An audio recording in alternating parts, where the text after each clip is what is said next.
pas d'information. Donc automatiquement, alors on peut toujours s'améliorer. Ça c'est la chance de nos métiers.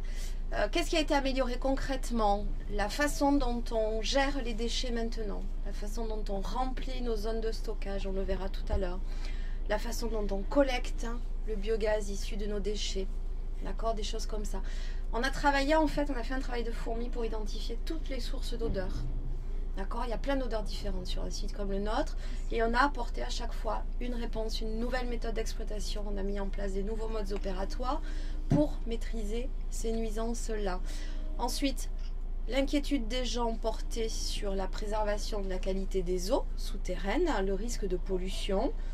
Donc ça, il n'y a jamais eu de pollution au niveau du site. Par contre, les gens ne le savaient pas. D'accord?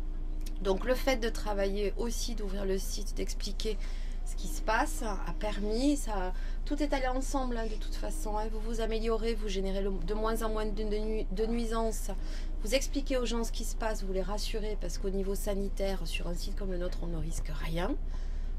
Ben voilà, au bout d'un moment, ça rentre dans l'ordre des choses, sachant que l'a priori général de toute façon par rapport aux déchets reste négatif. Nous ici, depuis 6 mois, on fait l'électricité à partir du déchet. On ira le voir. C'est une première étape. Mais il y a tout le reste à faire. Une déchetterie, c'est vraiment un endroit spécifique. Des déchetteries, vous allez en avoir partout dans le département. Ici, on est un centre de traitement. D'accord ? Faites pas la confusion. C'est pas tout à fait la même chose. Je vais vous donner un exemple assez simple. Donc, il y a des réglementations qui se sont durcies au niveau de la gestion des déchets. Que ce soit au niveau des incinérateurs ou des centres de stockage. Pourquoi? Parce qu'il y a eu tout et n'importe quoi qui a été fait. Pourquoi il a été fait tout et n'importe quoi? Parce que techniquement, il y a 25 ans, on ne comprenait pas ce qui se passait. Donc c'est pour ça que vous avez eu les scandales des incinérateurs qui brûlaient, voilà, comme ça venait, avec des pathologies associées. Vous avez eu des centres de stockage qui ressemblaient à n'importe quoi. Enfin bon, bref. Donc le législateur, impulsion européenne aussi, a essayé de réguler tout ça.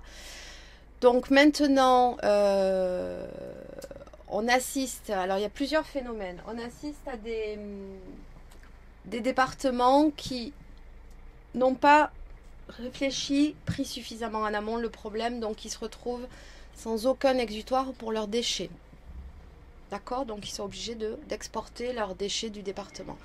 Nous ici on reçoit 300 000 tonnes par an de déchets non dangereux, c'est évident que ce n'est pas que le Tarn-et-Garonne qui nous amène du déchet ici. D'accord?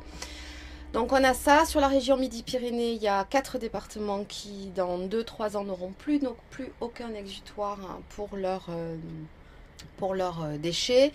Pour plusieurs raisons, soit parce qu'ils ont souhaité rester sur des petits sites qui financièrement n'arrivent plus à suivre les aspects réglementaires, ce qui est imposé au niveau réglementaire, soit parce qu'ils n'arrivent pas à ouvrir des sites, à implanter des sites, opposition des particuliers, des populations, donc voilà. Donc le sud-ouest, on est quand même pas trop mal loti parce qu'il y a des gros incinérateurs autour de Toulouse. Vous en avez un autre assez conséquent qui est à Bessières, à côté de Villemur. Nous, le centre de stockage ici, on est quand même un gros centre. Vous avez des départements qui sont à peu près bien lotis. Donc le grand quart sud-ouest, on va dire, on est bien. Vous partez dans le sud-est, c'est pas du tout la même question. Le sud-est, d'ici 2-3 ans, ils ont leurs déchets qui potentiellement pourront faire traverser la moitié de la France pour aller sur un exutoire. Vous prenez la Bretagne, même problème. D'accord? Donc il y a quand même généralement une vraie frilosité politique pour prendre en charge le problème des déchets. Parler d'eau, c'est hyper bien au niveau environnement, on en revient à ce que je disais. Tout le monde veut bien s'occuper de l'eau, par contre les déchets c'est un autre problème. Donc il y a un double souci, il y a une pression. Oui, non, mais tout à fait. De toute façon, nous, on est en bout de cycle, surtout cycle économique, cycle eau, début et fin en fait.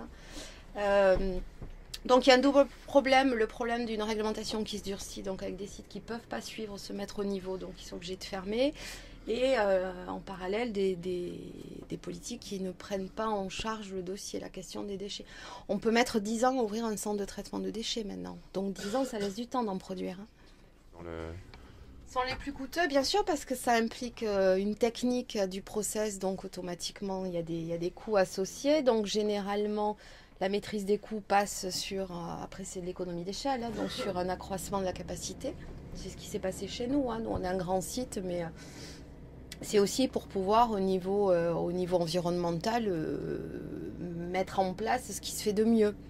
D'accord, parce que c'est un choix d'entreprise qui est fait aussi par rapport à ça. Donc qui dit grand site dit problème d'acceptation, donc c'est un équilibre toujours compliqué. C'est l'objectif, hein, c'est l'évolution des métiers. Hein. Maintenant,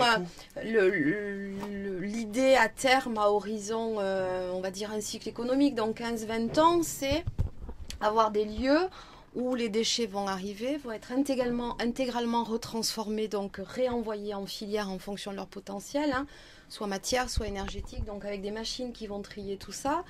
Et le vraiment ultime, donc la fraction vraiment non valorisable, non recyclable, finirait dans des centres de stockage comme ici, parce que le ratio stocké par rapport à ce qui rentre, ce serait peut-être du 5 ou 10% maxi. Donc on va assister à une retransformation. Je ne sais pas si vous avez entendu parler de la notion d'économie circulaire. C'est je prends un produit et je tourne. On a également des métiers, on a 2 écologues qui travaillent sur le site, qui s'occupent de tout ce qui est intégration du site par rapport à son environnement proche, donc aménagement visuel, plantation, surveillance des écosystèmes. Ils s'occupent de ça, hein, donc ils font des suivis au niveau de la biodiversité pour vérifier que on est sur un site d'accueil qui est assez riche en termes de biodiversité. Donc